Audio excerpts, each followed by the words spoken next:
tried to be chill, but you're so hot that I melted. I fell right through the cracks. Now I'm trying to get back. Before the cool done run out, I'll be giving it my bestest, and nothing's gonna stop me but divine intervention. I reckon it's again my turn to win some or learn some, but I won't hesitate no more, no more. It cannot wait. I'm yours.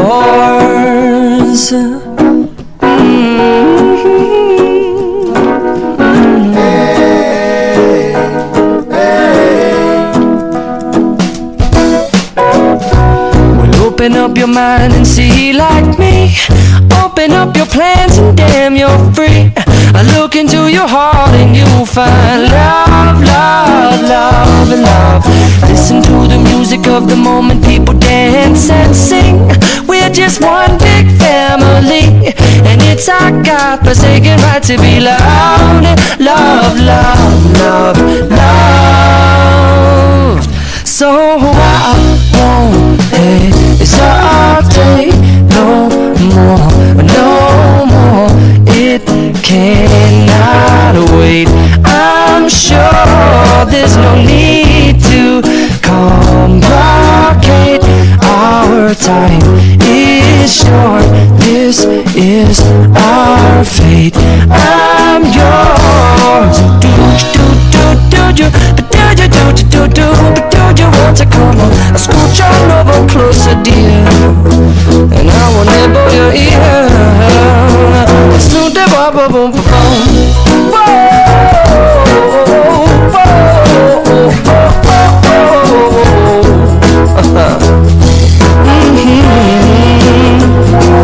I've been spending way too long checking my tongue in the mirror and bending over backwards just to try to see it clearer, but my breath fogged up the glass, and so I drew a new face and I laughed. I guess what I'll be saying is there ain't no better reason to rid yourself of vanities and just go with the seasons. It's what we aim to do. Our name is our virtue, but I won't hesitate no more, no more. It cannot wait. I'm yours. Open up your mind and see like me. Open up your plans and damn, you're free. I look into your heart and you'll find that the sky is yours. So please don't, please don't, please don't. There's no need here to complicate, 'cause our time is short. This is our fate. I'm yours.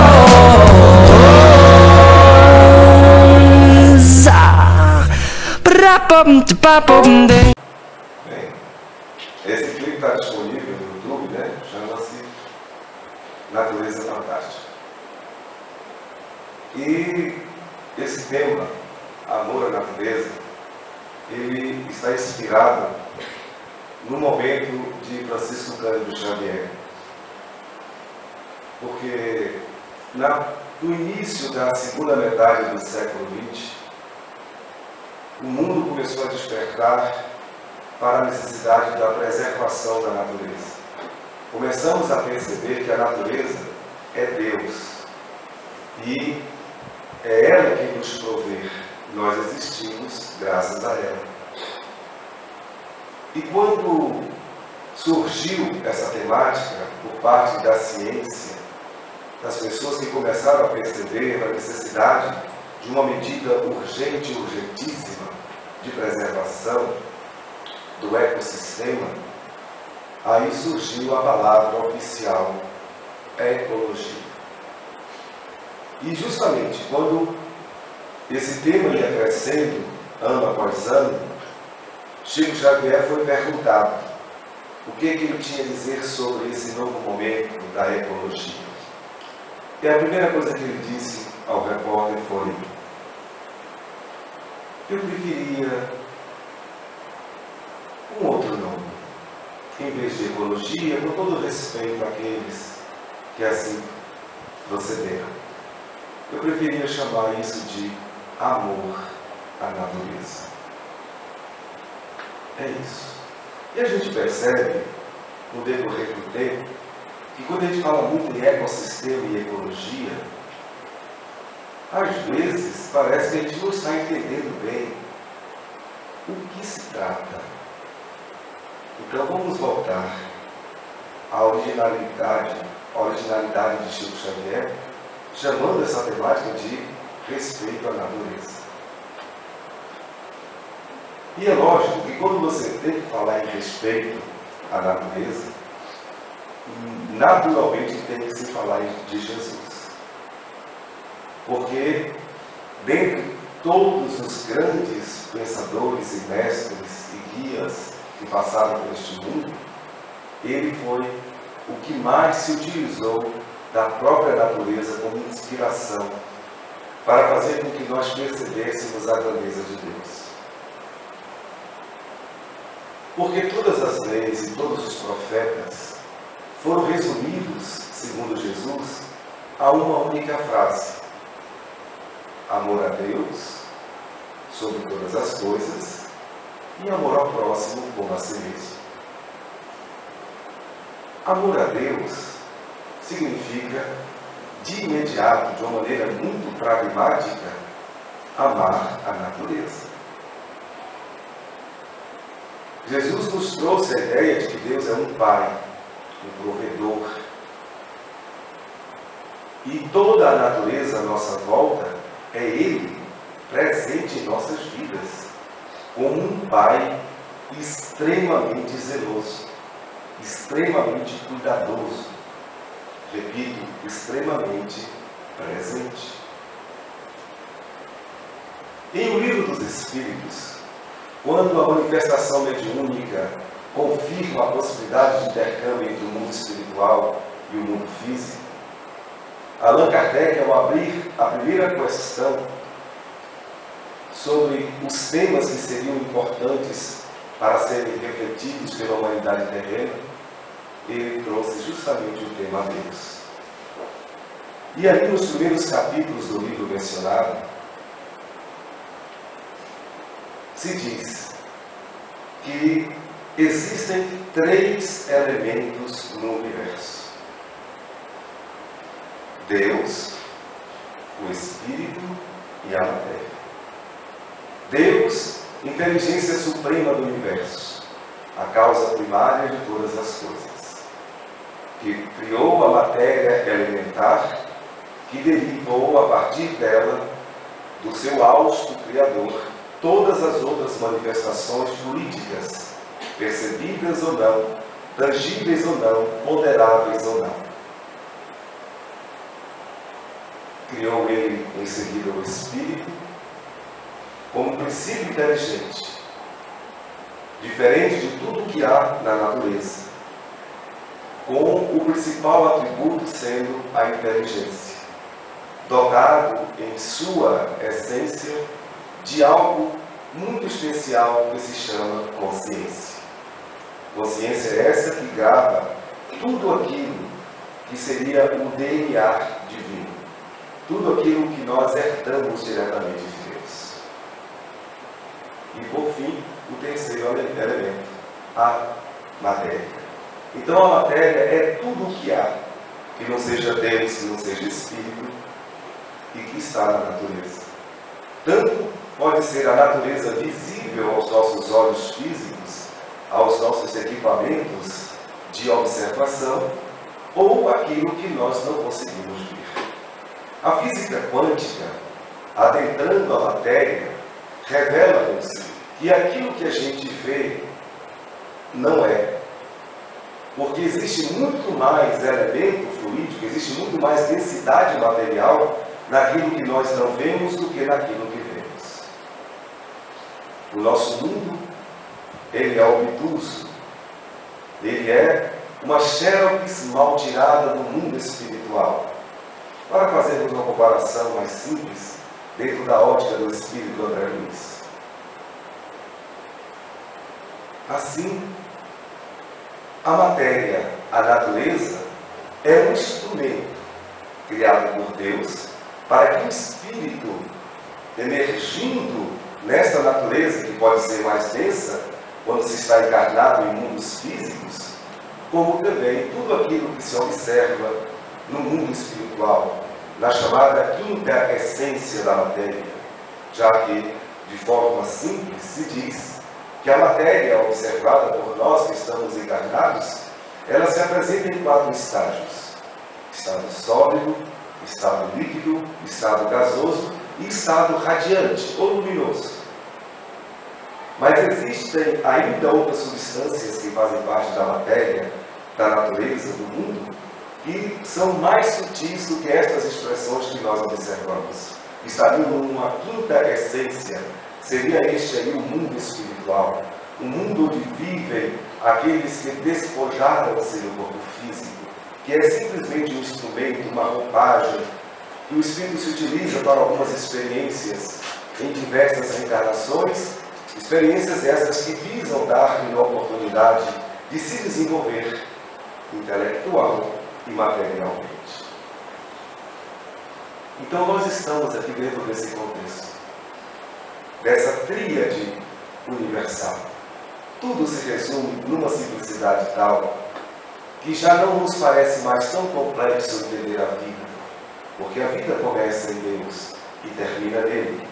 Porque na realidade, quando a vida começa e termina em Deus, significa que ela nem começa e ela não termina.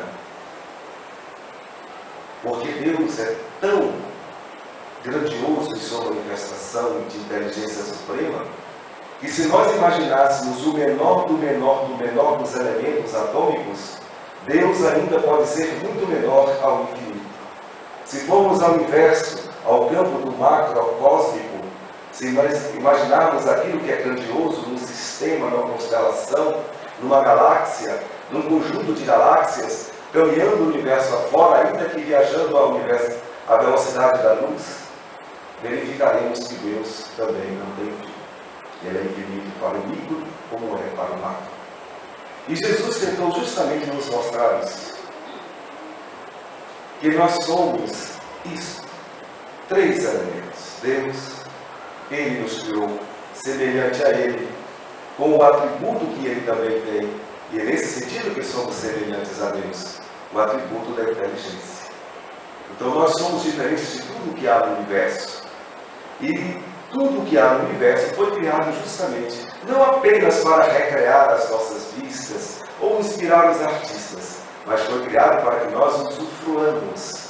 Tudo faz parte do material didático da lei do progresso e vai nos dando condição de experimentar, desde as fórmulas rudes do mineral, as fórmulas um pouco mais sutis do vegetal, aquelas outras mais avançadas do mundo animal, até atingirmos a fase de seres humanos, ou a fase horminal, a 4ª fase de cada, pela ciência espírita, destacando-nos como seres que estamos deixando a fase bestial para entrarmos agora na fase do Homo erectus.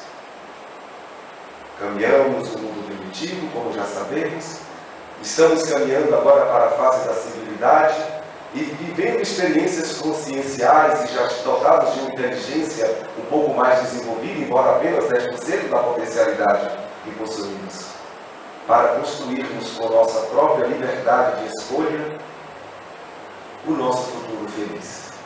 E o nosso futuro imediato prevê que utilizemos a nossa condição de filhos de Deus e todas as experiências da natureza a fim de nos tornarmos pessoas brancas e pacíficas. É isso que nos falta nesse momento. A mansuetude. Ainda temos, segundo o Espírito Emmanuel, indicando através da mediunidade de Chico Xavier, os instintos bestiais nos estimulando aos impulsos menos dignos. Ainda nos permitimos atitudes extremamente agressivas, abrindo mão da inteligência, da sensibilidade, do amor, de tudo aquilo que podemos contemplar com a nossa consciência mais desenvolvida, e nos permitimos ainda navegar como se estivéssemos saudosos daquela fase em que navegávamos no mundo primitivo. Lázaro, em O Evangelho segundo o Espiritismo, manifesta exatamente essa opinião, que apesar de avançados e corrompidos nós ainda estamos muito mais próximos da origem do que da nossa meta, que é o aperfeiçoamento, para que possamos chegar à plenitude espiritual que deveremos alcançar naturalmente. Poderemos levar milhões de anos, alguns um pouco mais de tempo, outros com menos tempo, a depender da rebeldia ou da dedicação, para se transformar em pessoas envolvidas diretamente com os princípios do amor legítimo. E poderemos ir adiando até que haverá de chegarmos a um tempo em que a nossa consciência totalmente livre nos indique que chegou a hora de retomarmos a caminhada para o bem. Tudo isso com um respeito profundo à liberdade de cada um. Então, somos nós imersos nessa natureza. E somos convidados por Jesus a amá-la. Jesus, como mestre dos mestres, em todas as suas lições, ele fez questão de trazer a natureza para algo muito próximo do nosso entendimento. Ou seja, o seu papel como grande mestre, como Espírito perfeito e puro, o maior daqueles que pisaram neste mundo, era justamente nos aproximar de Deus. E ele fez isso como ninguém, nos aproximando da natureza. Porque foi ele que disse: nem Salomão, em toda a sua majestade, considerado como sendo o rei que mais soube se vestir com opulência e elegância, nem mesmo ele, com toda a sua beleza, se compara à beleza dos lírios dos campos. Foi ele também que disse que nós devemos confiar em Deus como os pássaros, que todos os dias acordam mais cedo do que os homens e já acordam cantando. Aquela alegria manifesta de estômago vazio significa a confiança que eles têm de que Deus vai lhes garantir o provento daquele dia. E ele ainda conclui a sua manifestação de amor como orientador supremo, que nós todos somos o sal da terra. Nós somos o tempero. Nós é que poderemos dar um tom para que a vida seja saborosa. Nós é que temos a essência do sazonamento, dependendo da forma como lidamos conosco, com o outro e com Deus. É tudo tão simples que parece até que tudo isso não é verdade. Mas ele disse: acredite, acredite em mim. Eu sou o caminho, eu sou a verdade, eu sou a vida. E eu vim aqui para que todos se salvem. E olhe, nenhuma de minhas ovelhas se perderá. Eu sou o bom pastor. E estou aqui exatamente para acolher aquelas ovelhas que fugiram do apreço. O bom pastor, ele não se sossega enquanto não recolhe todas as ovelhas desgarradas do rebanho, para que os lobos vorazes não as devorem. Ele só sossega o seu trabalho, adentrando a noite e o dia, enquanto não encerra a sua tarefa, observando que todas as ovelhas foram preservadas. E foi isso que ele disse: amemos a natureza, confiemos em Deus e confiemos nele. Naquele convite especial, ao se despedir dos apóstolos, ele disse: olha, venham a mim todos vós que estáis cansados, e eu vos aliviarei. Vinde e aprendei comigo, porque eu sou manso e humilde de coração. Vinde a mim todos vós que estáis aflitos, e eu vos consolarei. Porque eu sou manso e humilde de coração. Aprendei comigo. Fazei isso e sereis salvos. Ele diz àquela moça que foi buscar água no final da tarde, olhando atentamente com o recipiente que ela trazia consigo, Primeiramente, ele a ajudou a carregar o peso como uma pessoa elegante, como ele costumava fazer nos finais de tarde, em que as mulheres, principalmente, iam abastecer as casas com a água cristalina. Ele tinha cuidado de ajudar as moças, principalmente as idosas, a levarem seus reservatórios até suas residências. E entre estas ajudas simples e prestimosas, ele se deteve em uma moça e disse-lhe: olha, aquele que beber da minha água jamais sentirá sede. Ele falou daqueles que estavam preocupados em acumular bens, em reter propriedades e riquezas materiais, e disseram: não façam isso. Não ajunteis excelentes. Antes busqueis a Deus e a sua justiça, e tudo mais lhe será oferecido como um acréscimo de misericórdia. Não junteis riquezas que os ladrões poderão roubar, ou as traças poderão ruir. Em toda a fala de Jesus manifesta-se a natureza, manifesta-se o amor àquilo que está à nossa disposição na linguagem espírita como instrumento para a nossa evolução. Quando ele diz que devemos amar a Deus acima de todas as coisas, ele está dizendo, em primeiro lugar, preservemos a natureza. Hoje nós fizemos uma experiência educacional interessante sobre este assunto, e em dado momento uma criança nos perguntou: tio, Deus está em tudo, mas eu queria receber um beijo de Deus.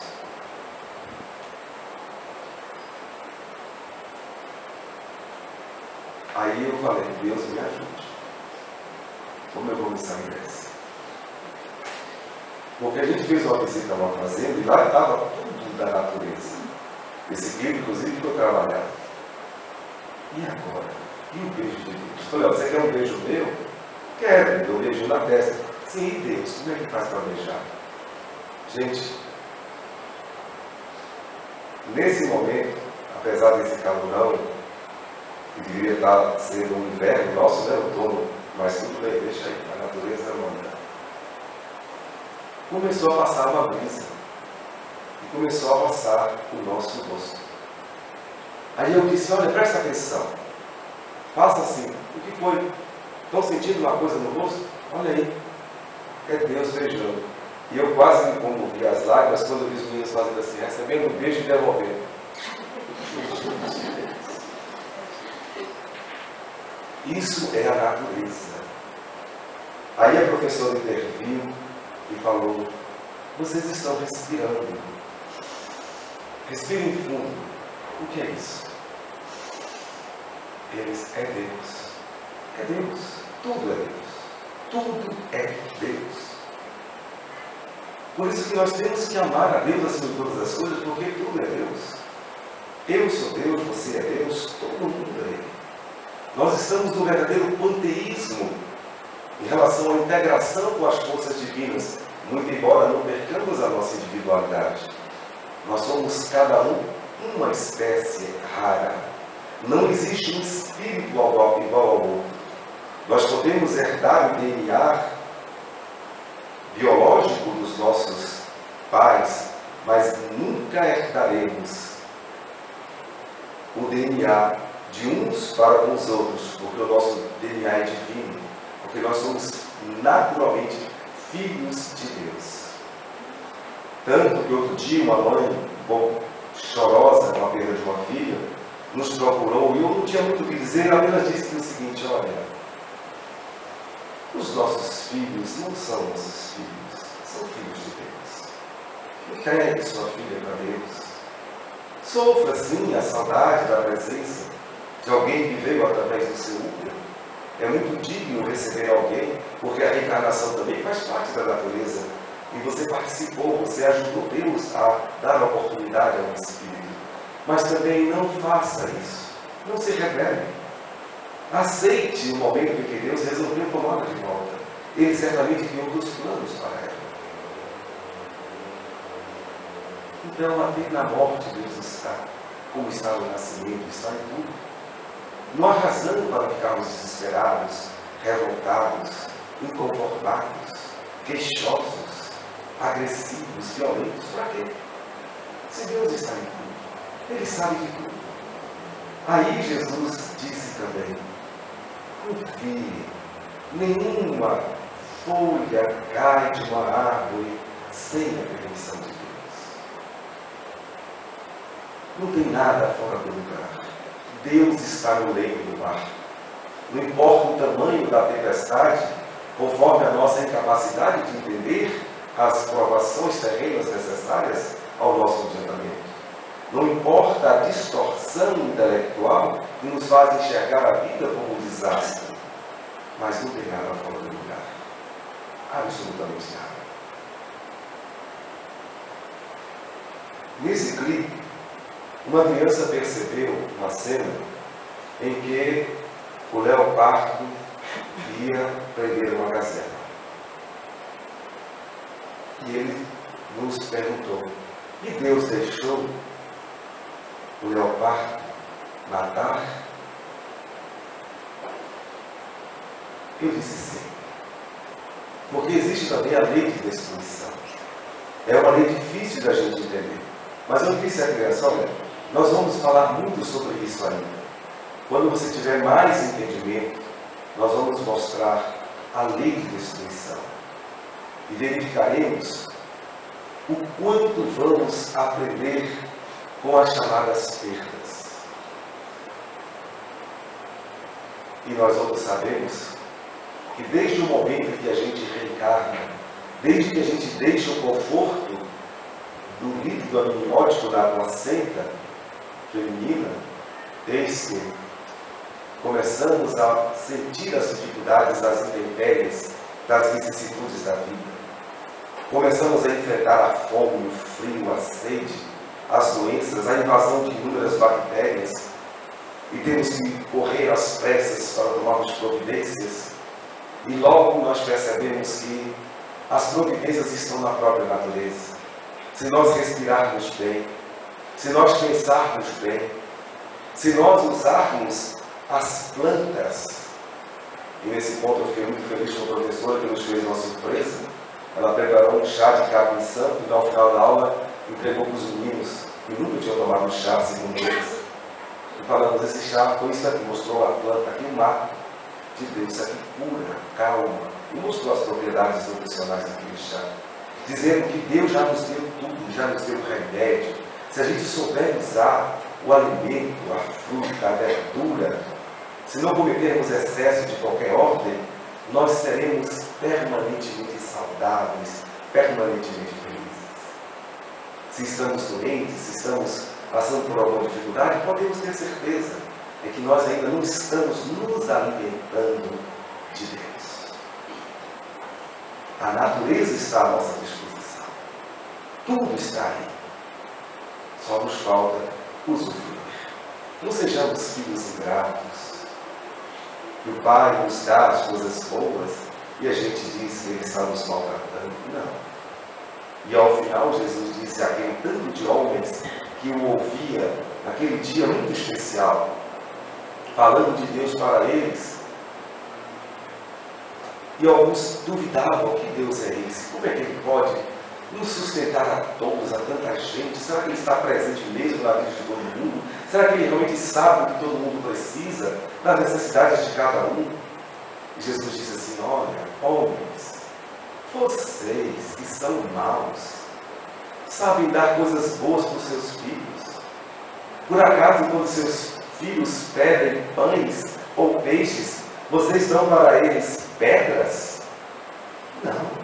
Vocês que são maus, sabem dar coisas boas para os seus filhos. Muito mais Deus, que é todo amor. Ele dá a nós outros exatamente o que nós realmente necessitamos. Amor à natureza, gente, é por aí.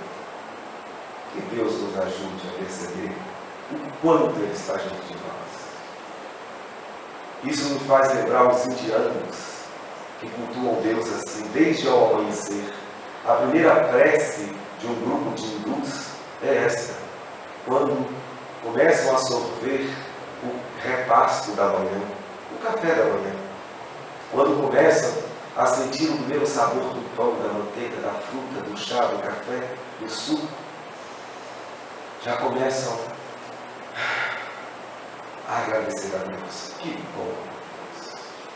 E uma colega nossa, uma geóloga, ela disse que ela desenvolveu de tal maneira esse respeito a Deus, que a primeira coisa que a faz pensar em Deus é quando ela acorda pela manhã e abre os olhos. Ela fala: meu Deus, você me deu mais um dia de vida. Muito obrigado. Paremos por aqui. Deixemos que o resto seja construído por cada um. Vamos finalizar nossa reflexão, trazendo de novo o nosso clipe. E que Deus verdadeiramente nos abençoe a todos. Obrigado.